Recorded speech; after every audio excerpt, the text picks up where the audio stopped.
The mechanism for HX addition involves formation of an intermediate carbocation.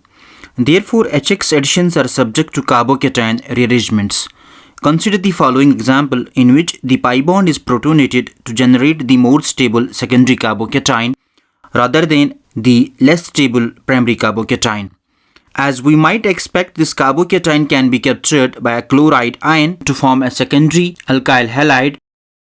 However, it is also possible for this secondary carbocation to rearrange before encountering a chloride ion.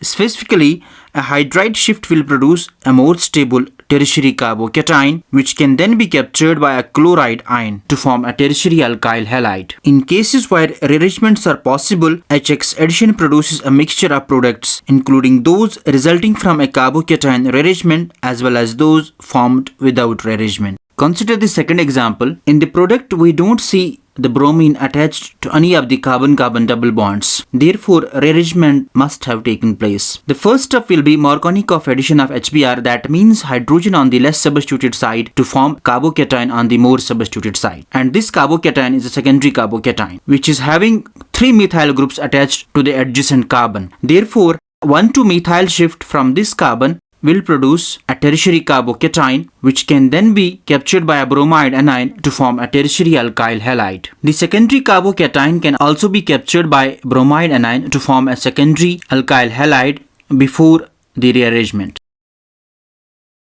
But the secondary alkyl halide will be the minor product, while as rearranged tertiary alkyl halide will be the major product. The product ratio can be moderately affected by altering the concentration of hydrogen halide, but a mixture of product is unavoidable. The bottom line is, whenever carbocation rearrangements can occur, they do occur.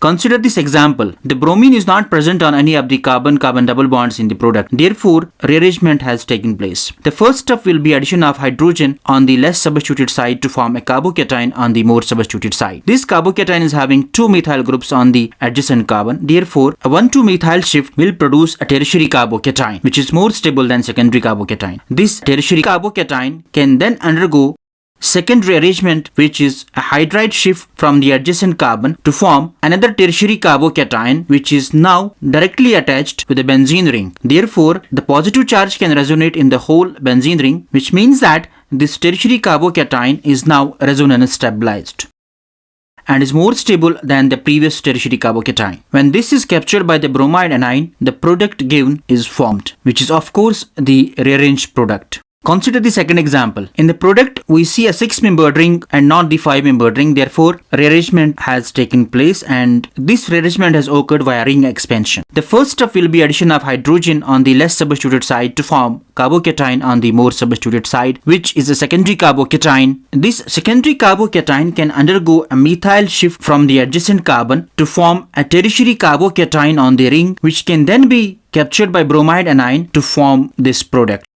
Another possibility is, rather than the 1,2-methyl shift, the ring can expand and shift to carbocation to form a tertiary carbocation with a ring expansion which can then be captured by bromide anion to form this product. Therefore, this is a rearranged product. Try to write the mechanism for these reactions in which the addition of hydrogen halide has occurred via carbocation rearrangement.